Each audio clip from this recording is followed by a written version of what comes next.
चलिए बढ़ते अगली खबर की ओर। छत्तीसगढ़ में चुनावी साल का आगाज होने के साथ ही सियासी दलों ने अपनी तैयारियां तेज कर दी है, लेकिन अब चुनावी समर में कई समाजों ने हाथ आजमाने का ऐलान कर दिया है। सर्व आदिवासी समाज ने पहले ही चुनाव लड़ने का ऐलान कर दिया है, तो अब ईसाई समाज ने भी चुनाव लड़ने का ऐलान कर सियासी दलों के लिए चिंताएं और मुश्किलें बढ़ा दी। छत्तीसगढ़ में धर्मांतरण को लेकर सियासत तेज है। भाजपा और कांग्रेस इस मुद्दे पर आमने सामने हैं, लेकिन धर्मांतरण जैसे मुद्दों से आहत ईसाई समाज ने अब भाजपा और कांग्रेस को चुनाव में करारा जवाब देने की ठान ली है।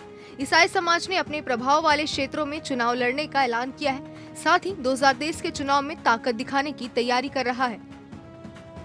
ये तो तय है कि हम लोग ना बीजेपी के साथ जा रहे हैं ना कांग्रेस के साथ जा रहे हैं। हम लोगों को एक फुटबॉल बना के रखा हुआ है, उससे हम लोग बहुत दुख है। बीजेपी भी लात मारती है, कांग्रेस भी लात मारती है, और जब गोल होता है तो पूरी पब्लिक हंसती है। तो ये बात अब नहीं होगी। सबसे बड़ी हमको जो पीड़ा हुई है कांग्रेस से 70 साल में पहली बार हुआ है कि हमारा ये माइनॉरिटी कमीशन अल्पसंख्यक आयोग में 2 बार अपॉइंटमेंट्स हुए और दोनों बार में कोई ईसाई प्रतिनिधि हमको नहीं दिया है।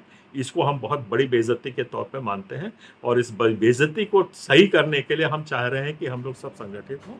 जशपुर, कुनकुरी, पत्थलगांव और सरगुजा की कुछ सीटों को ईसाई समाज का प्रभाव क्षेत्र माना जाता है, जबकि बस्तर की कुछ सीटों पर भी हाल फिलहाल में ईसाई मतदाताओं की संख्या बढ़ी है। ईसाई समाज की कुल आबादी प्रदेश में 12 से 15 लाख के बीच है। ऐसे में सरगुजा और बस्तर की 10 से 12 सीटों पर ईसाई समाज सियासी दलों का समीकरण बिगाड़ सकता है। हालांकि भाजपा और कांग्रेस के नेता कह रहे हैं, लोकतंत्र में सभी को चुनाव लड़ने का अधिकार है। देखिए, ऐसा है, चुनाव तो कोई भी लड़ सकता है। ये तो लोकतंत्र है, प्रजातंत्र है, सबको आजादी है, सबको स्वतंत्रता है। तो इसलिए कोई भी चुनाव लड़े, चुनाव लड़ने में कोई दिक्कत नहीं है। चुनाव अगर लड़ेंगे तो स्वागत है।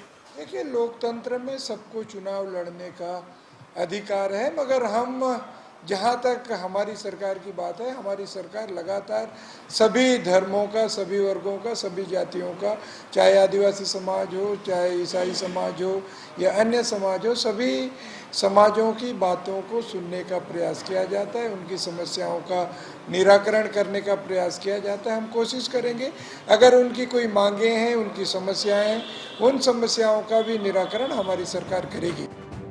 आदिवासी समाज ने पहले ही प्रदेश की 29 सीटों पर चुनाव लड़ने का ऐलान किया है। अब ईसाई समाज के मैदान में उतरने की घोषणा से सियासी दलों में हलचल तेज हो गई है। खासतौर पर सत्ताधारी दल कांग्रेस में बेचैनी है, क्योंकि इससे कांग्रेस को नुकसान की आशंका है। अब सियासी दल कितना डैमेज कंट्रोल कर पाते हैं, यह तो आने वाले वक्त में पता चलेगा। रायपुर से INS 24/7 के लिए गौरव शर्मा की रिपोर्ट।